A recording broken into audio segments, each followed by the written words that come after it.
Good afternoon. I'm so glad that everybody found a way to get here today so we could celebrate. Wait a minute, I'm just getting a telegram. Hold on. Telegram. Telegram. Oh, you know what it says? It says this isn't really the league's 84th birthday. It says that this is the national birthday in February. So I'm not sure what we were celebrating all these years, but my birthday's in February, so I feel like we have to have a February celebration. And the thing about the National League is they're 103 this in a couple of days for their birthday. So that's even really more reasons to celebrate. So I'm Trish Farrington from the steering committee. I can't say everybody's picture, but Joan Rabin and Rebecca Fricka are going to lead some of the other parts of the celebration. And Mindi Domb, our intrepid, wonderful state rep, will speak, and everybody will be able to answer. Anybody who wants to will be able to ask her questions. And by the end of that, we will know everything there is to know about the state house and the government and what's going on. So that's great. We all miss, I know people have already mentioned it, we all miss the excitement of going to this February birthday, no matter what we were celebrating, out to a restaurant and having delicious food and a lot of socialization. And there were people, also some attendees who came to that in the same way that Madeline is here today, people who were new members to the league or people who hadn't decided to join yet. And it was great for them too, because there was the meet and greet, there was learning about things that the league was involved in, and they were able to hear all the good speakers that we had over the year. So I know we all miss that. Well, we can't replicate the yummy food today. In fact, that's something you guys were supposed to do on your own. That was your part in all of this. So we're not doing the food, but we are having some fun. We are going to have a quiz, and the quiz is about the history of the League of Women Voters. Now, wait a minute. Before you get nervous about and worry, is this going to be boring, or I'm afraid that I won't know the facts? Don't worry about this. There are no trophies, there are no awards, and all you really have to do is listen carefully, and it will all become obvious. So Joan is going to take over. You're going to mute yourself. Joan is going to give directions about how it's going to happen and how we respond to the quiz. And the good thing about the quiz is there's no follow-up. You're not going to be quizzed on, next Wednesday on what happened today. It's just for fun. So everybody mute yourself, or unless somebody can do it for everybody. And Joan will take over and lead the next part. Okay, so Trish, I don't really like the word quiz. I don't like the word quiz. Let's call it, you see my head. Let's call it some league birthday trivia. We have some league. And okay. Here's how. You should have told me that before today. Yes, I was just listening and I just thought, okay. Okay. So we will display a question on the screen. It's a multiple choice question. I'll read the choices. Think about what you think is the correct response. There's just one. We'll remove the question so we can see each other. And then I'll repeat the choices. And when you hear the choice you think is correct, vote. Don't worry, you do not have to touch your devices to vote. This is how you vote. This is yes. This is yes. Okay. Now, some of you have your videos off, which is perfectly fine. It's harder to see your hands, so you might want to then use the Zoom, the reaction, the thumbs up, reaction. That's fine. The only thing about that, just be aware, you won't get the same upper body toning that the rest of us will get, but it'll work. Okay, let's get started. Question one, Becca.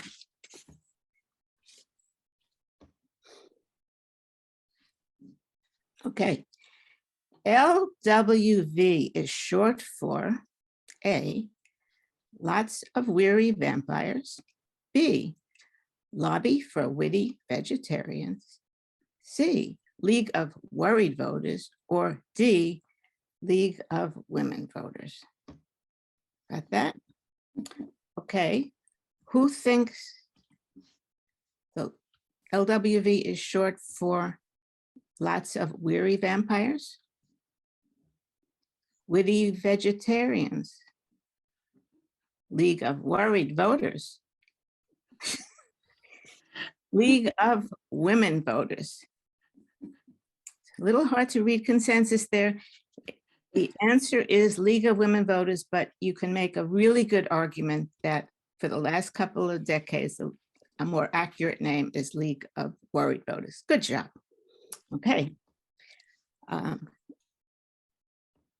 Question 2. The League was founded in 1920 by Carrie Fisher, Susan B. Anthony, Ruth Bader Ginsburg, or Carrie Chapman Catt. Ready? Who thinks the League was founded by Carrie Fisher? Susan B. Anthony, Ruth Bader Ginsburg, Carrie Chapman Catt. Good job. The 19th Amendment granting women the vote in 1920 is often called the Susan B. Anthony Amendment, but she did not found the League. You're correct. It was Carrie Chapman Catt. We owe a debt of gratitude to both women. Okay, another hard one coming up. Question 3. The League of Women Voters is a branch of the U.S. Army, non-Parmesan pizza, a non-partisan organization, or a band of female crime fighters. Ready? Who thinks the League is a branch of the U.S. Army?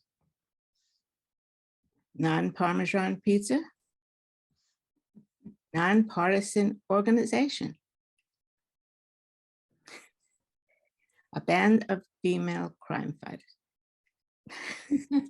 Not sure about the consensus there either, but we take our nonpartisanship very, very seriously. Question 4. To be a voting member of the League of Women Voters of Amherst, a person must be and must is a very important word here, just to give you a hint. A lover of winter vegetables, worried about the country, a citizen who is 16 years or older, female. Okay, how many think a voting member must be a lover of winter vegetables, worried about the country, 16 years or older, female? So there is an age requirement, 16, but there is absolutely no gender or culinary requirement to join the League. Okay, last multiple choice. Question 5. Oops. I think you were just going to read these. Oh no, question 5. We still have a question 5. You don't have it. I can just. Yeah, just read it. Okay, so to membership in the League of Women Voters of Amherst automatically confers membership in A, the Hampshire Athletic Club, B, the Valley Rock Chorus, or C, the League of Women Voters of Massachusetts and the League of Women Voters of the United States. Ready? Okay, who thinks we automatically are members of the Hampshire Athletic Club? Valley Rock Chorus, League of Women Voters of Massachusetts, and League of, yes, it's membership in the League. It's such a good deal. Yes, yes. Okay, and these are the ones. So you're not finished with me yet. I have some true false statements for you. So here's what we do. If you agree, vote yes, or thumbs up reaction, vote whichever way gives you joy. And I will read the statements one at a time and we will vote. So first statement, the League of Women Voters encourages informed and active participation in government. True? Yes, we do. Yes. The League of Women Voters studies local, state, and national issues. Yes, yes, we do. The League of Women Voters registers voters. Yes, yes. The League works to protect and expand voting rights. Yes, we do with all our power. Yes, we do. The League endorses candidates when they run for election.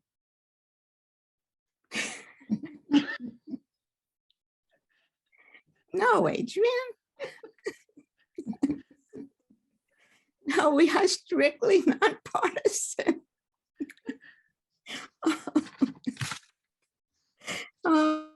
Okay, and the League advocates locally for salamander rights. So here's the thing I need to tell you a little thing. With reference to the salamanders, so that was a local issue here a number of years ago, about their health and welfare. The way the League works is we cannot advocate for an issue unless we've studied it and come to consensus on our position first. Sadly, and this is hard to believe, we had never studied salamander rights. So we couldn't advocate for them as a League, but individually, we could each individually work for the little things. I just wanted to clarify that because I don't want anyone to think we're uncaring. This is a very caring group. It's a very caring group. Okay, a few more questions, a few more statements. Yeah, Joan, yeah. I absolutely wanted to make certain that any new member here paid attention to how carefully you worded that we are nonpartisan as well as a political organization. We may not have any studies on salamanders, but we have a range of studies on every issue we can possibly imagine. That's my editorial comment. Okay, and here are the last statements for you. The League, the Amherst branch of the League of Women Voters holds informational candidate forums before town elections.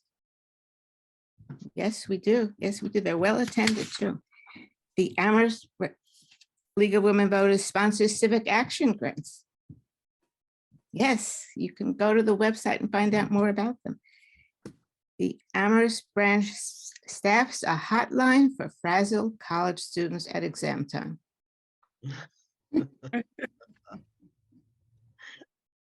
Good idea. Oh, yeah, might be, no. The Amherst branch has a Bonanza used book sale.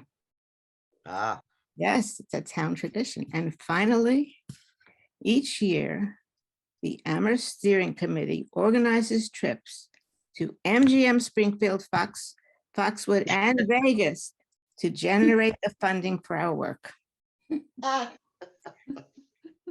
We do have a position, we have studied, we have a position against casino gaming, and you will never find us playing the slots without League buttons or hats on. Wonderful job. It's a wrap. Back to you, Rebecca. Thank you, Joan. So at this point, I want to take a pause and recognize our members that have been with us or with the League for over 50 years. And Cynthia finally got her certificate, I hear. It took a while, but she has it now. Is that correct, Cynthia? Yep.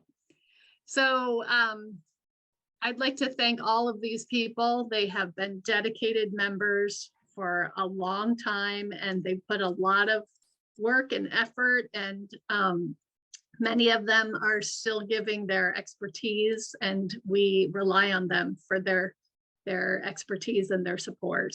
I know that I've worked with quite a few of these people. Not all of them could make it today, but we can hold them in our thoughts. So thank you to all of you.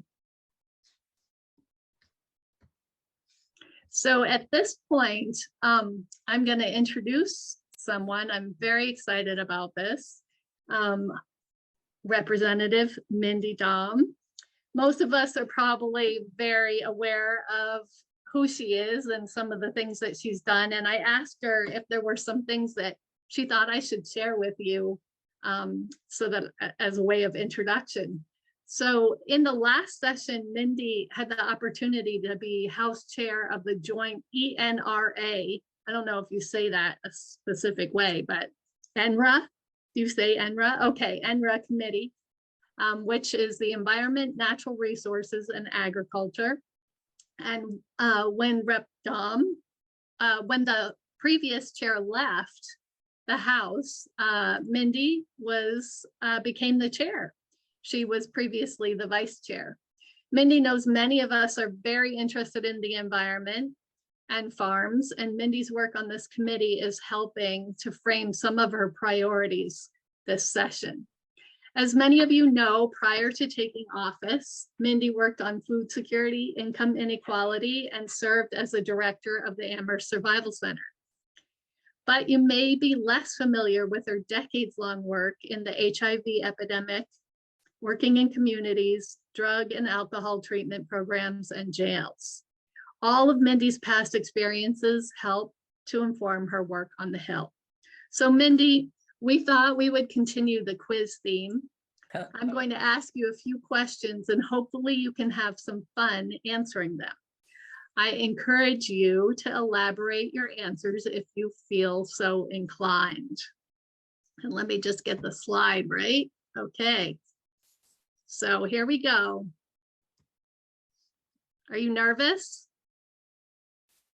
You need to Yeah, I'm unmute. not really good at tests, but that's Okay, here we go. How did outgoing Governor Baker depart the State House on Wednesday, January 4th? A, he took a lone walk down the Capitol steps and onto the ceremonial red carpet.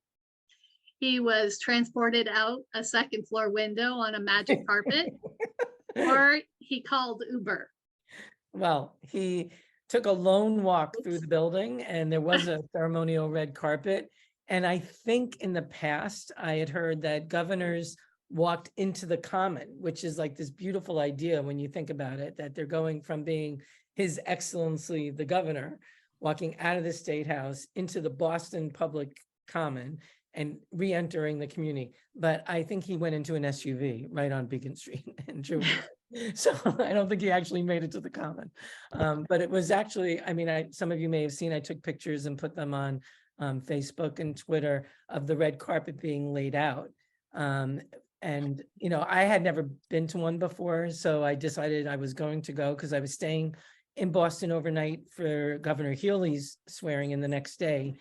And it's kind of like, I sort of felt like, boy, I wish we all could have that kind of closure to a job where we get to like have a red carpet laid out for us. And then we get to walk and shake hands with friends, colleagues, legislators, people really giving them, you know, attaboys and thanking him and him feeling the love, and then get to go out to have dinner with your family.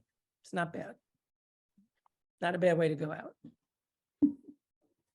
Thank you. All right.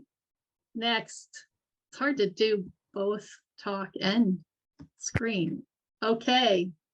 What caused the buzz at the Massachusetts State House on Thursday, January 5th? Noisy radiators throughout the building, excitement awaiting the inauguration of Massachusetts' first woman governor, a hive of killer bees in the Capitol coat room. Well, it could have been the noisy radiators because that happens regularly. You can't rule that out. But I think the people buzz was definitely because we were swearing in the first female governor and lieutenant governor to elected office. You know, we had one female governor before, Jane Swift, but she wasn't elected to that position. She sort of rose into that position. But this is the first time we've elected a woman governor and a woman lieutenant governor, and there was excitement. And I felt very historic. And Governor Healy and Lieutenant Governor Driscoll felt that. They both reflected it in their comments. And it was really like goosebump time for sure. Okay. And the last one is got quite a bit of reading, so put your glasses on. Mindy, you were first elected in November of 2018 as a representative to the Massachusetts State House from the 3rd Hampshire District. Since January 2019, in which of the following areas have you sponsored a petition? So look at this, folks.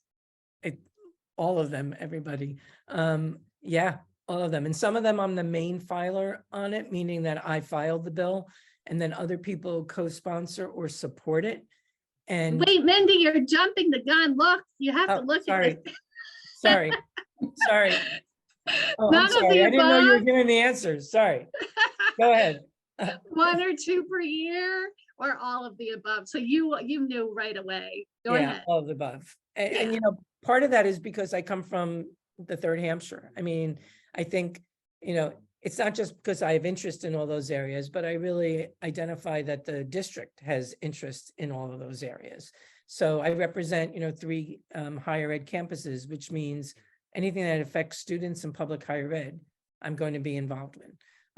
I also represent all of you, right? And so environment and climate is like tops for folks, as well as, you know, basic needs, food security, criminal justice issues, anti-racism issues. So there's, you know, police reform, reproductive justice, immigrant rights. It all is important to people in the 3rd Hampshire, either because they're directly impacted by it or because they are just concerned about it and they're motivated and energized around it. So I end up having what they would call a wide portfolio. And I try to, you know, the bills that I file, I'm the main filer on. And then there are ones that I'm the co-filer on, meaning someone else is the main filer, but we both are considered the leads. And then I co-sponsor a lot of bills because there are a lot of smart people in the building who have already filed bills that I know would be of concern to my district. So why should I refile the same bill? So I should say some people don't feel that way. Some legislators will file identical bills because they want their constituents to know I filed this bill. I feel like it's okay for me to explain to the district that I don't want to clog up the system with another bill. I'd rather lend my full support to somebody else and support their leadership. That's legislation is about getting things across the finish line. I don't really see it as not, you know, it's not really just about taking the credit. It's about making change. So. Thank you. Well, I think you passed with flying colors. So, yeah. So now you can take the time to just tell us how things are. What's Great. happening? So first of all, thank you, everybody. I am so honored to be part of the birthday celebration. And I really hope we get a chance to do it in person soon when we're all feeling more comfortable and healthy and the world is in a better place. I also want to say, I thought of this when we were talking earlier in one of the questions, not from me, but the ones that Joan was reading, is that I want to extend an invitation to the league, maybe for a field trip to the State House. When people are feeling up to being in person. There is no, I should let you know, there's no mask requirement or vaccine requirement in the State House, although you're welcome to wear a mask. I wear a mask when I'm in the State House. And we can wait until people feel more comfortable, but maybe put that on the agenda, Rebecca, is a field trip to the State House when people are feeling, and we can either tie it to a public hearing that might be of interest or just a day when you can come and walk around a little bit and see rooms and see the building. So I wanted to make sure that I said that. In terms of being the acting chair for the ENRA committee, I call myself an accidental chair because I was appointed last session to being vice chair of that committee, which was great because there are so many issues that come before that committee that are of concern to the district. But then our chair left in the middle of the session, the House. She's terrific, Carolyn Dykma. And so by accident, I became the acting chair and I took it pretty seriously. You know, we still had bills that had to, all the hearings were done at that point, but we had to advance bills, consider bills. And we've also done some oversight around legislation and programs. And I've learned so much and I'm happy to talk about issues that have come before that committee. I mean, anything from mattress recycling, I'm not kidding, to plastic bag bans, to farm legislation and legislation that supports our farmers.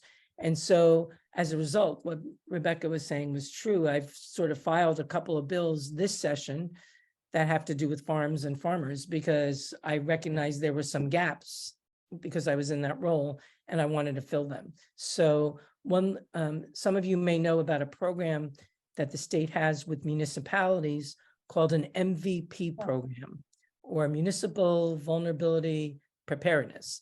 It's basically the grant program that towns can apply for climate readiness and preparation and resilience projects. And towns love it. Lots of towns participate in it. It helps do a whole range of activities, but we had nothing for farms and fisheries around climate impact. And as many of you know, farms and fisheries are really on the front lines of the climate crisis, in terms of not only being impacted by it, but then trying to scramble to mitigate that impact. And of course, the consequences are pretty significant because it's our food and production. And so one of the bills that I filed is an MVP-like program for agriculture and fisheries specifically. Right now, they can tap into a couple of different sources of funds, but there's nothing specifically around climate change for them. Another bill that I'm the lead filer on this session that I'm really thrilled about, which is a farm bill, and it's also a food security bill, is the HIP program. So many of you may know that the Healthy Incentive Program, or HIP program, that Massachusetts has basically gives people who receive SNAP or food stamps a 1-for-1 match in money when they buy fresh produce at a farm stand or a farmer's market directly from a local farmer. So like if you go to the farmer's market in Amherst, you'll see several of the vendors have signs that say, I'm a HIP vendor. And that means that people who are receiving SNAP can use their SNAP card there and get double the amount of money, double the amount of produce than they normally would if they were going to like a Stop and Shop or a Big Y. It's a great program. Recipients love it because it doubles how much they can get and they can afford nutritious food that's locally produced. Farmers love it because it's economic development for them. It brings them more customers. It checks like all the boxes. And the legislature loves it because we keep funding it, but we haven't put the program into law. We just fund it without actually putting it into statute. And when it's in statute, there's sort of a protection around it. There's sort of a bulletproof shield around it. And so for several years, we've tried to pass what's called enabling legislation that would put it into statute. We haven't been successful, and I'm filing it this year and hoping that we will be. I'm just going to rattle off some stuff and then open it up for questions. But Rebecca, you should do this when you want me to shut up, okay? Another bill that is not mine, and I'm a co-sponsor of, that's a priority this year that has to do with food, is making universal free school meals permanent. You may know that we did this during COVID. It was hugely successful. We extended it for this year. It's also kind of pricey, but it's so effective. It's another one of these programs, as with most food security programs, it checks a lot of boxes. So not only does it make sure that hungry students are fed so they can learn, achieve academically, but it also means that we're making sure that we're breaking stigma and we're helping to build community. And we're not expecting people to go on school meals because they filled out a form. We're just saying everybody is eligible, everybody can get it, and we're not going to create school debt, meal debt from it. We're just going to provide it. It's part of what we give kids when they go to school. We give them books, we give them paper, we give them food.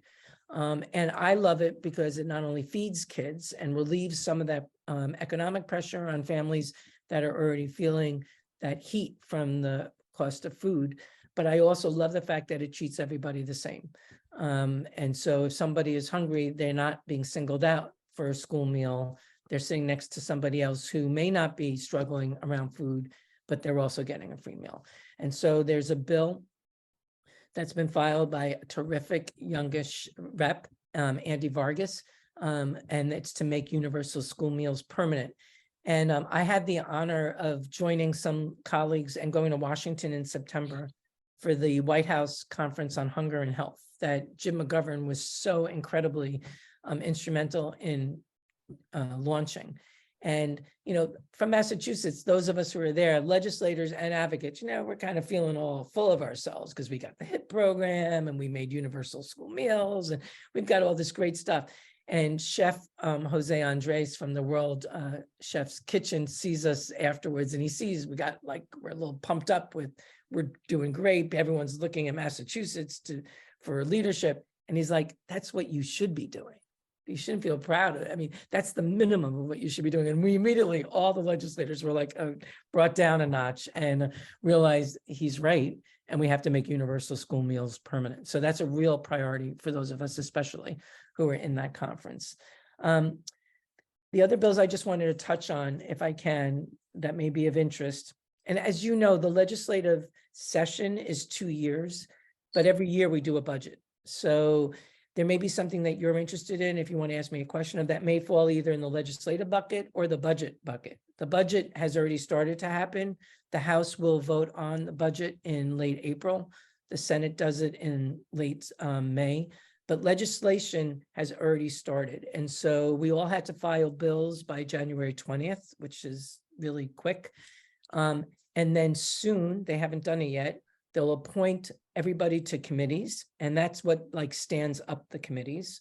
And once the committees are stood up, then bills start to be directed to them. Imagine what they used to show when mail was being sorted into boxes. That's basically what the clerk will do with bills. So there have been over 6,000 bills filed.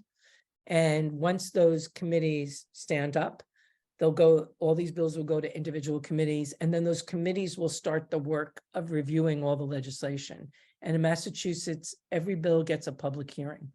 They don't maybe get their own public hearing. It's usually joined with other like bills, but everyone gets a public hearing, and committees generally have to make decisions on the fate of those bills by the second or third week of February in the second year. So that's a year from now. And then we have 6 more months before the end of that session where they would have to be voted on. And if bills aren't voted on this session, then in 2 years, it starts all over again. So of those 6,000 bills, I really tried not to file a lot, but I guess you get kind of carried away. But I have about between 45 and 50 bills that I filed. And some of those are refiles, bills that I filed in the past that I just basically still love and are attached to and still needed and refiled. And then some of them are new. It's kind of a little bit like a Sophie's Choice, if you've read that book or seen that movie, on which bills you don't want to do anymore. It's like they're all your kids and you're attached. But I tried to tone it down a little bit, because one of the reasons why they say we're a little slow moving as a legislative body is there are so many bills. So I thought I would do my part and take at least a couple of bills off, but apparently didn't do a very good job. I have about 4 bills or 5 bills that deal with the climate. I just want to highlight 2 in addition to the one that I talked about, which is the one that talks about farms and fisheries getting special climate impact money.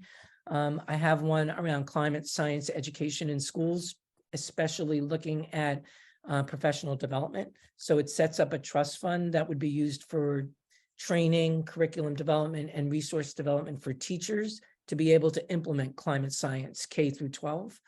And I refiled the bill that I had last year, which would require the public pension company to review public pensions for climate risk, and to basically move our money from climate risk investments to investments that don't present climate risk. Happy to talk about that in a question and answer if people want. It only has to do with public pensions.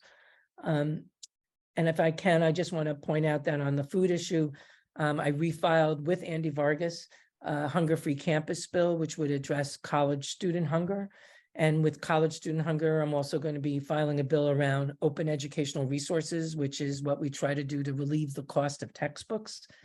And I also have a bill in to require menstrual products to be provided for free on public higher ed campuses. Lastly, 2 things. I refiled a diaper benefit bill with several legislators to try to create a pilot program that would look at diaper distribution and funding that so that people who are struggling can get free diapers. As you know, the Survival Center provides free diapers, but they can only provide a certain amount. So this is basically setting up a pilot program to see how many diapers might be needed by different communities. And I have a bill that I refiled again with the help of an advocacy group called Prisoner Legal Services. and it's been co-filed, filed in the Senate also, on making medical parole more accessible for people who are incarcerated. And I'm happy to take questions. I think I Wow. should shut up because it's 4:11. Well, before we open the floor, I'm just wondering, you've settled into this role. Is there anything that still surprises you?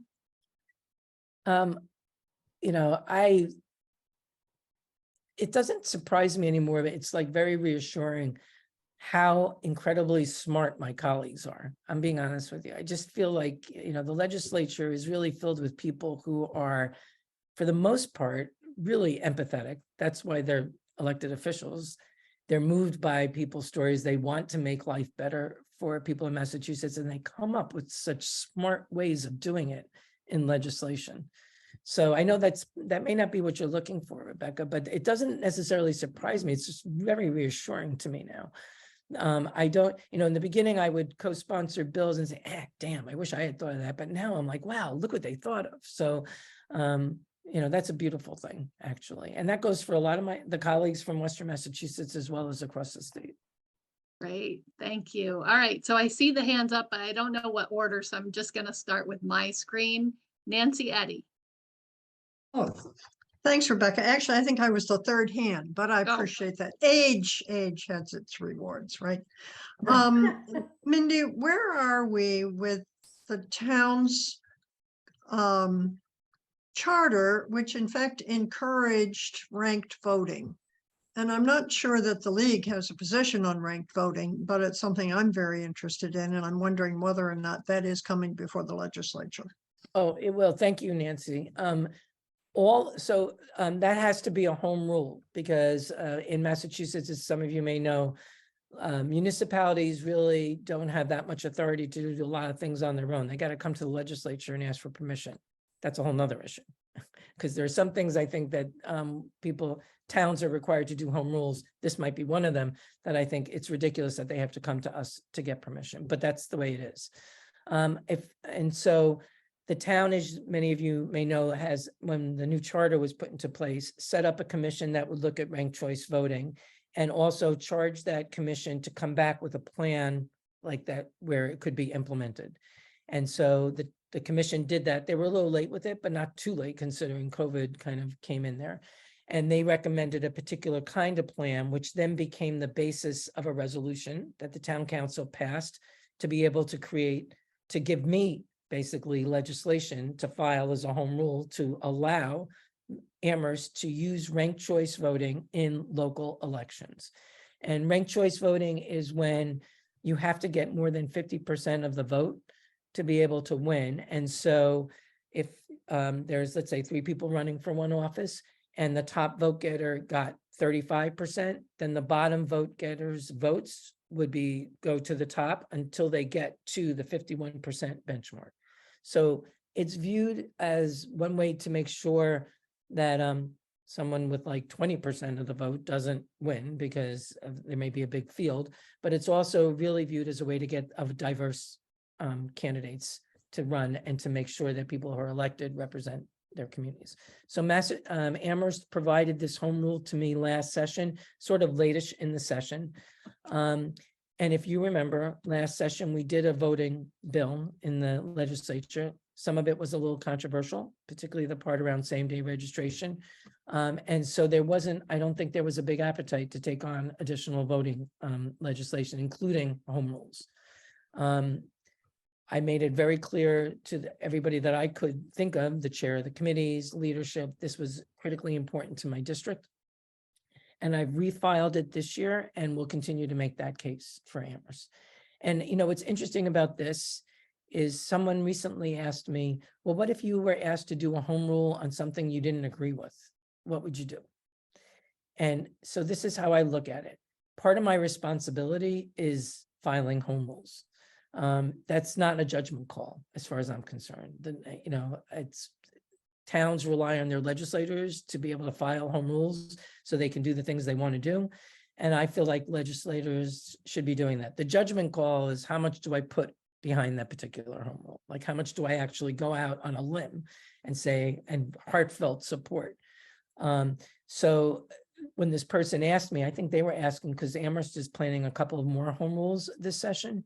And I said, you know, I'm not in the position of being conflicted, but I would never be conflicted about whether or not I should file it. That's always something that I think a municipality should expect from their legislator, is that they'll file a home rule.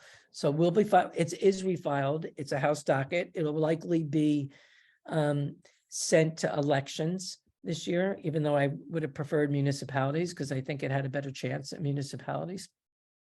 But it'll probably go to elections because it has the word voting in it. And so I understand why that would happen, and we'll continue to fight for it. And those of you who are interested, you can track the bill on the Mass Legislature website or ask me about it, and you can send in testimony. So if you support it, when it comes, or oppose it, when it comes up for a public hearing, you can write a letter to the committee and tell them. And, you know, I actually think that might be helpful, is to have residents say, we voted for this, we want this.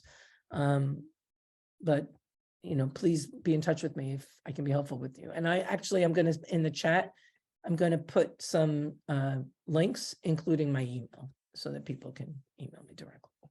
Thanks, Mindy. Okay, thank you. Adrian. Thanks, Rebecca. Mindy? Hi, Adrian. Hi, Mindy. Welcome back. You do recall that you are our guest luncheon speaker in 2018. I do. I remember in Ginger Garden, if I recall. In Ginger Garden, and I think all of us who were there, we applaud not only your energy, Mindy, after what, 5 years now serving, not only the energy, but the panoply of progressive issues you are bringing on behalf of all of us. So happy to see you here again. And now I do have a question, given the panoply of issues that you are working your fingers to the bone, and that wonderful staff of yours, Mindy, who are so responsive to us, who also serve on your behalf. I want to go back to our roots. Can you give us a little update? Our roots, of course, is in voting and voting rights. Can you tell us where same-day registration might land this session? That is a hard question, because some of you may remember last session, I mean, that was an intense vote. Normally things come to the House that don't have a vote that's like 90 to 60, right? Normally they come and it's like 160 to, or 130 to 30 if it's a Democrat versus Republican, but it's not that kind of tussle. And I don't know if any of you saw the debate on that, but that was actually a debate, which is a whole nother thing that doesn't usually happen. At one point, even though we were hybrid, so I was remote, I was in Amherst, at one point, the word went out that normally we have to sign up to speak. And the word went out, you know, anybody can speak. You don't have to have signed up in advance. So they opened it up in a way that they don't usually open up conversation. And it went down, and it did not go down by that much. I mean, 90 something to 60 something is not an overwhelming victory. And I have to say it's not an overwhelming victory because the other side needed Republicans in order to pass it. So, but I don't think there's going to be an appetite to bring that back this session. I'm going to be honest with you, because it was such an issue. But here's what I think also. I don't think it's like the kind of thing, if you keep doing the same thing and you expect a different result, then you get what you deserve. We have to really do our work and figure out why is there such a reluctance to it, and start digging deep to attack that. We can't just say it's the best thing and everybody else does it and Massachusetts should do it, because those arguments have not persuaded people. So we need to figure out what will persuade people. Now, that said, the law that we did pass extended voting opportunities significantly, right? We increased the early voting period. We had vote by mail, which you could say is same-day registration, but it's by mail. And there were a couple of same-day registration days because early voting overlapped to some extent, right? With registration periods. And we also shortened, made the registration period I want to use the right word here. I think we made it closer to the date of the election, so you didn't have to think about it so far in advance. Mm. I'm beginning to think that one of the ways that we need to talk about this is as an equity issue. Like we need to talk about like when you are literally when you are struggling to pay the rent, put food on your table, figure out what job you have, take your parents to the doctor for long COVID or whatever it is, you're not thinking about registering to vote. And legislators know this, elected campaigners know this, because we know that people only tune in to the campaign late in the campaign. So that's what we have to start thinking about, is if people are tuning in late as voters, then they're also tuning in late as non-voters. In my position, I went to UMass campus on election day to stand with the mass PERG table while they were giving out information on voting on election day. And in like 10 minutes, 5 students approached the table who are students in Amherst, but who are registered out of Amherst, saying, where can I vote?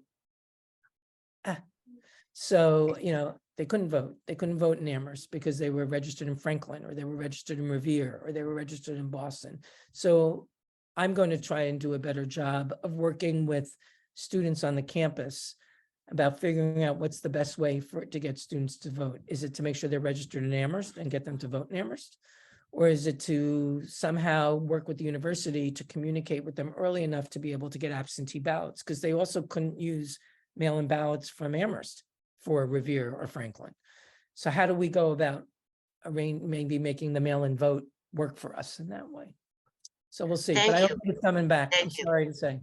No, thank you, Mindy. It is an equity issue. I think we'd all agree. We've got to level the playing field if we're talking about equal opportunities for all at the voting booth. It is same-day registration. Thank you so much for your comments. Thank you. I love your energy. Keep it up, Mindy. Thanks, Thank you on behalf of me Thank- and the rest of Thank you, Adrian. And I love the word panoply. So thank you. Okay, Phyllis, you're up next. I just want to personally thank Mindy for all her work with the HIP and SNAP efforts at the Common Market. We know people need the help. We do give them extra vegetables if they have those programs, because we know they need them. And you've been very, very diligent, and food insecurity is so major. So I just wanted to publicly thank you. And she does come to the market too. Thank you, Mindy. Thanks, Phyllis. It's always good to Thank see you, you there. Phyllis. All right, Susan. Hi, Mindy, and I'm not from Amherst, I'm from Shutesbury, so I'm in a different district, but it's always really exciting when I see you at coming to events and supporting important causes. Thank you. So I want to just pass on a word you might find interesting, and the rest of the group might too. I was at a legislative action committee of the State League earlier in the week, and one of the bills they voted to support there is universal school meals. Oh, that's great. Isn't that good? Yes, that's terrific. Yeah, and I found out some other interesting things about what the bills the state's going to be supporting, but I'll put that in the next e-bulletin. I Thank did want you. to say, for Nancy Eddy's benefit, yes, we can support ranked choice voting. We don't have a specific policy, but National has a very broad policy of encouraging participation in elections as much as possible, and that it can be interpreted to support ranked choice voting. So we're not held back any longer. But thanks a lot, everybody. Thank you for letting me Thank you, know. Mindy. Thanks, Thank you for Susan. letting me know about universal school meals. I'll make sure that Rep. Vargas knows about it. All right, Cynthia.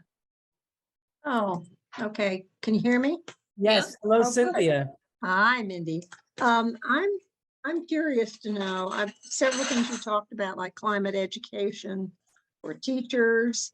I'm also very interested in some of the things that we're trying really hard to get funding for here at Amherst, and we're under the gun.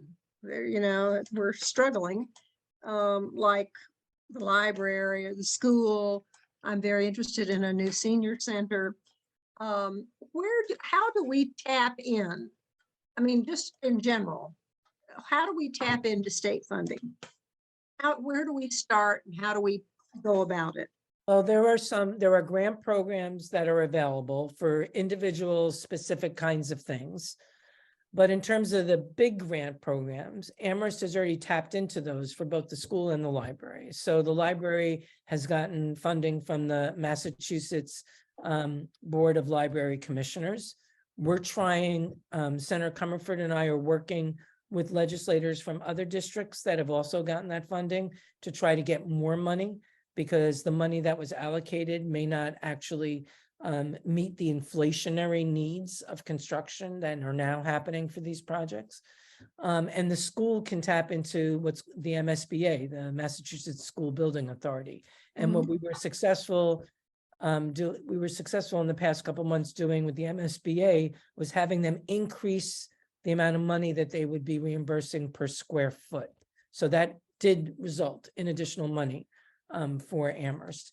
And then there are other grants that might help either program. So, well, first of all, CPA is a state program with the town, but I'm also thinking about like energy programs that might be helpful with the school in terms of solar panels and heat pumps. So there's other kinds of grant programs that might also be available.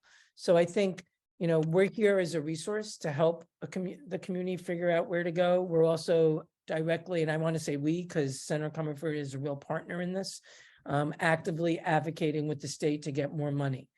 Separately from that, Senator Comerford and Rep. Lay have a bill in that I'm a co-sponsor of to create a municipal building authority. And this would be something like the school building authority, but for municipal and public safety buildings. And that's really important, not just for towns across the Commonwealth, but for Amherst, because the two other capital projects we have are municipal. buildings. And so we want to, you know, I know that what sort of is inspiring Rep. Lay on that is because she represents a lot of small towns that don't have the resources, but need the buildings.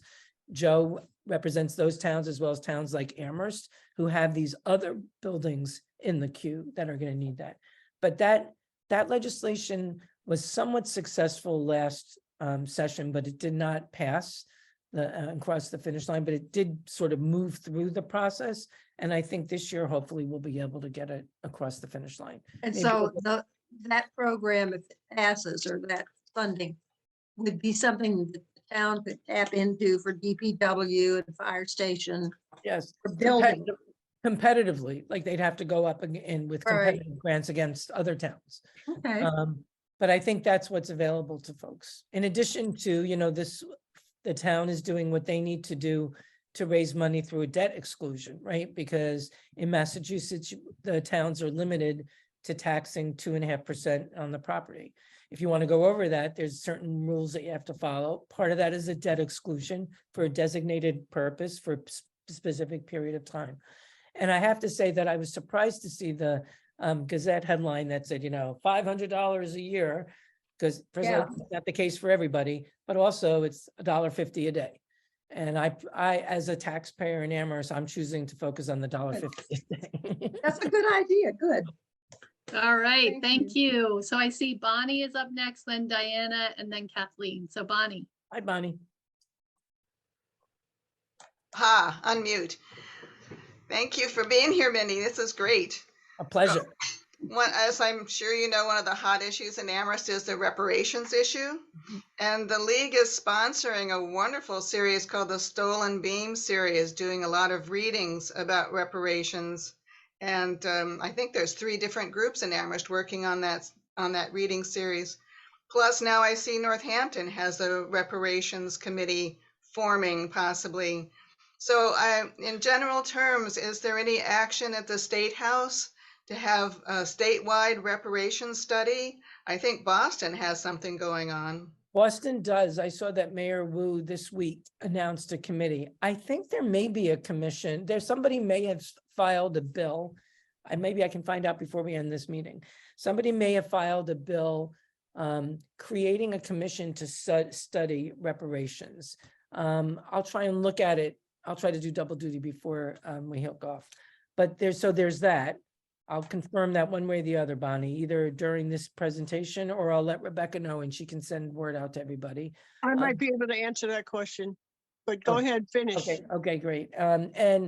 But depending on what kind of reparations Amherst chooses to go with, they may need a home rule. And so I have had conversations with some of the people involved with the Amherst committee just in terms of course, I will again, in this case, very supportively carry a home rule.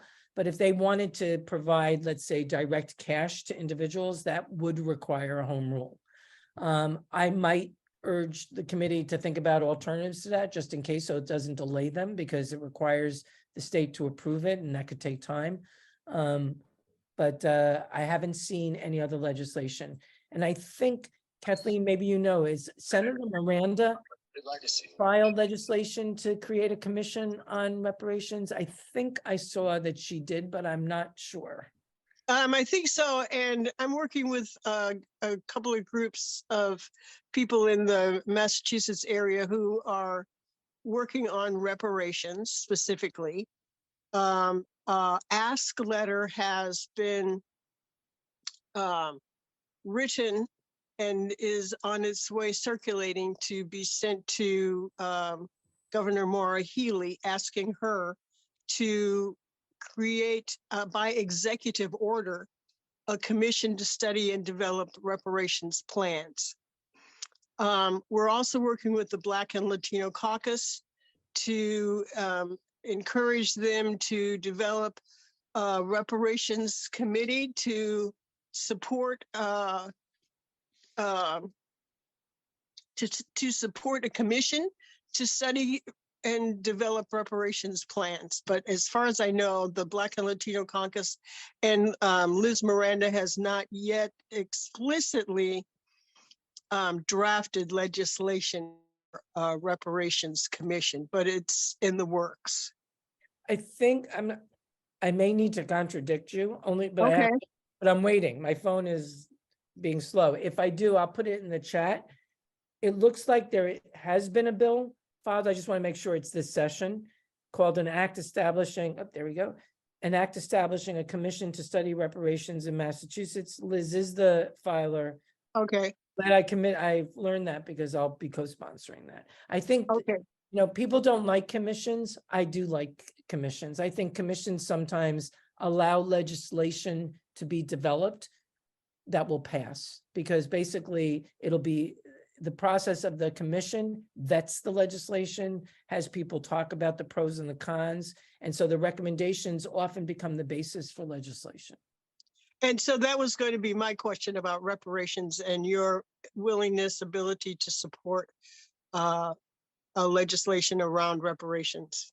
Absolutely. And I think you already answered that question. So yeah, you know, when I got elected, I was sort of like wanting to do that right away. And a couple of people said to me, you know, maybe that should be the Black and Latino Legislative Caucus's job. And they were right. Mindy, know your place as an ally. I totally get it, but I am definitely supportive.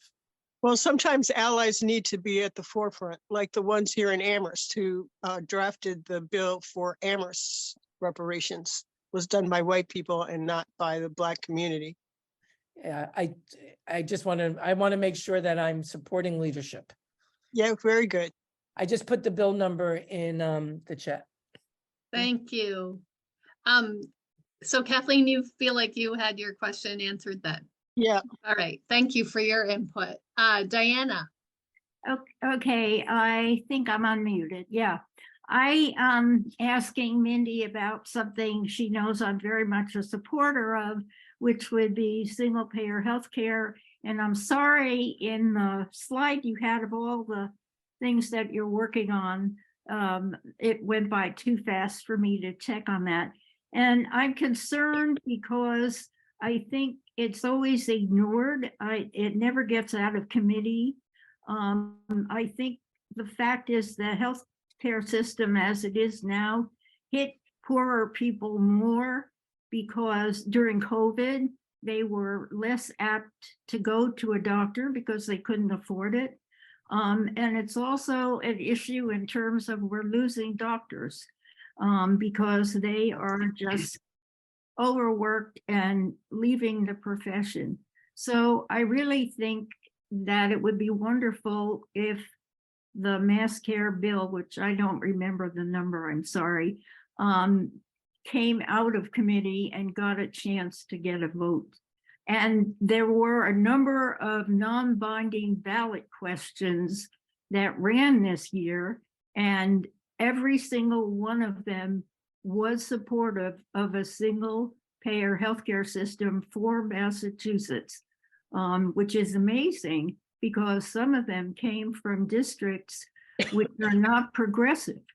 And so that to me says the people are not happy with the healthcare system as it is now and are willing to try something better.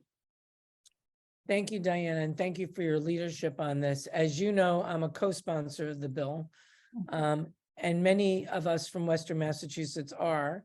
And I'll be frank with you, we need to get more supporters from other parts of the state, because when Western Massachusetts is the only region that's well represented on a bill that addresses all of the state, that's not enough. No, And so I agree, but that's what was amazing about the votes, because they came from districts where the reps are not co-signers. but I think that so from an organizing perspective, not necessarily from a legislator perspective, but from an organizing perspective, what I think may need to be done is going back into those communities and organizing those residents to be communicating directly with their legislators and to hold them accountable to it. You know, it may be non-binding, but it still can be held accountable. In terms of we're losing doctors, I do want to say that I'm a co-filer on another bill with Rep. Jack Lewis, who is from Ashland, Framingham area, that provides a physician pathway for foreign trained physicians. So as you may know, right now, if we have immigrants in Massachusetts who are trained physicians, let's say from the Ukraine or Russia or Italy, Costa Rica, they actually, in order to practice here, they have to go back and do their residency. They have to go back, and that not only incur cost, but time, and not practice medicine. And so we have a lot of folks who are highly skilled, highly trained, highly motivated, want to give back, and are like, not being able to do what they need to do when they need to do it. And so this is an example of a commission that worked. There was a commission set up in 2019 to look at ways to create these pathways for foreign trained medical professionals. And the recommendations from that commission are the basis for the legislation that we filed this year. So I'm hoping that this doesn't conflict with single payer, but I'm hoping that this legislation will move this session because of the provider shortages that are happening across the state and have been happening in Western Mass for years, as a way to actually start at least making sure that people don't have to wait 6 months to see a doctor. Thank you so much, Mindy, for everything you do, and also for giving us the number of the commission bill for reparations, because I'm on one of those stolen beam groups right now, and I did not know about this, and it's wonderful. So thank you for everything you do. Sure, if you want, Diane, I can send you the copy of the bill. Would you? Oh, I love it. Thank you. I'll send it to my group. Great. Okay, we have time for one more, actually two, because I thought of one. And since I'm controlling this. Oh, I love Frida. it. Who knew that Rebecca was such a control queen? I love it. Frida, go ahead. Yes, one more word about reparations. I just completed taking that course. It's the stolen beam. It's 5 sessions, one a week for 5 weeks. And it's gotten out of the state already. I understand it's being offered in other states now and some of the cities. And I'd like to say that reparations, even though I've been on a racism committee for a long time, and my books have been on about reparations and the problems that our Black neighbors have, but this you should not miss. It was offered by the Jones Library. I hope he'll offer it again. It's free. It's an hour and a half a week, and all of the documents dealing with the subject are online, including videos. And it's a small group, so you get to hear a lot of other remarks about it, and you learn a lot. So if you see it offered anywhere, take it. Thank you so much for the recommendation. Very persuasive. Diana, go ahead. I just want to add a thing. The course I'm taking of Stolen Beam is once every 2 weeks. And that's wonderful because it gives you enough time to do the reading, and the readings are marvelous. Terrific. Okay. Thank you. So my question, as you all know, I worked with Ellen Story. And so I'm just curious about your staff. Who do you have working for you nowadays? I love that, Rebecca. Thank you so much. That's such a great question. So for about the first 2 sessions, my legislative aide was Katie O'Leary, which some of you may have worked with. And she was a social worker. She was terrific. She left to travel the world. God bless her. And I now have a new legislative aide whose name is Lily Stowe-Allickman. She's originally a Belchertown resident. She graduated from Smith. And she's actually located more in the district than in Boston. Katie was more based in Boston. And so she and I have started to work together, I'd say since September. So we're still actually in the beginning stages, even though, she's drinking water from a hot fire hose. In the Amherst staff, I have 2 other people who are committee staff who are brilliant young women who are deeply committed to all things environmental. Andrea Bulldog and Shannon Emmett. So if you have questions, at least until I get assigned to another committee, I can still ask them questions. So keep them coming. But they're terrific. And maybe this year I'll get a second legislative aide. They told me last session that I could get one, but I was in the middle of hiring to replace Katie, and I didn't really feel like I had the bandwidth to hire 2 people. That may have been a mistake, quite frankly, but we'll see. But Okay. they're great. I mean, she's terrific. She's going to be the first stop for a lot of casework. She helps me also with legislative work. She oversees interns. Right now, we're looking for interns for the summer, which is like June through August. So if you know anybody, please send them our way. I'm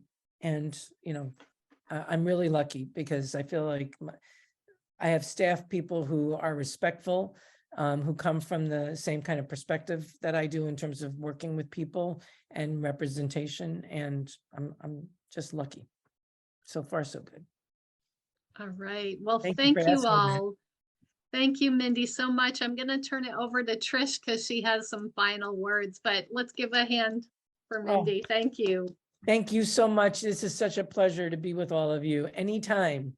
And even though we're nonpartisan, if there's anything that you think we should be studying or looking at, please reach out to one of us and we'll see what we can do to put our brains together. That's a great idea, Rebecca. I hadn't thought of that. I just want to say, I did think Rebecca was going to ask me a question about a piece of legislation that a lot of people may not know about on this screen. Right? Oh, yeah, go for Can it. I jump in there? Yeah.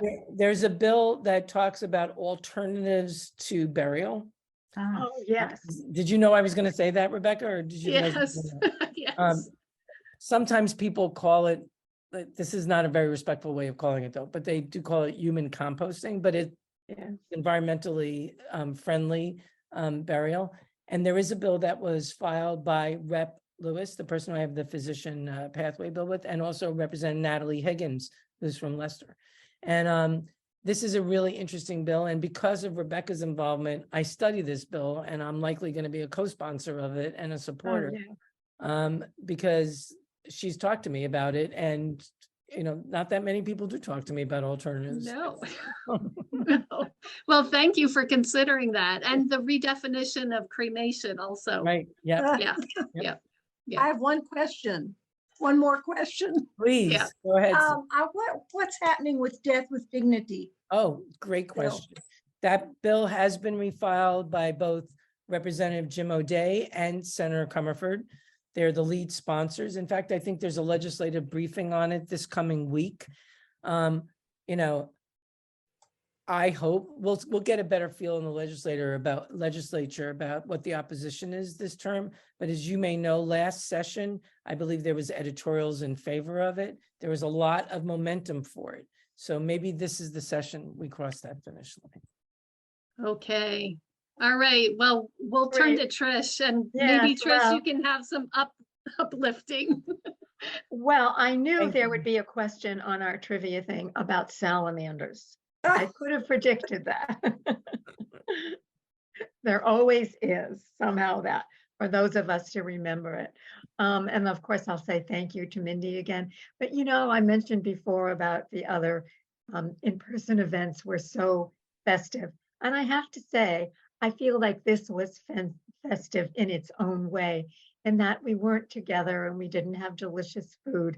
But the fact that I saw people here I haven't seen in a long time, and the energy of the group is really high.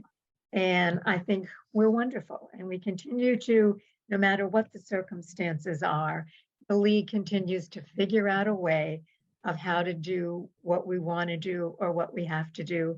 Whether we still had candidate forums, we still do marches, everything that we need to do, we find a way of doing it.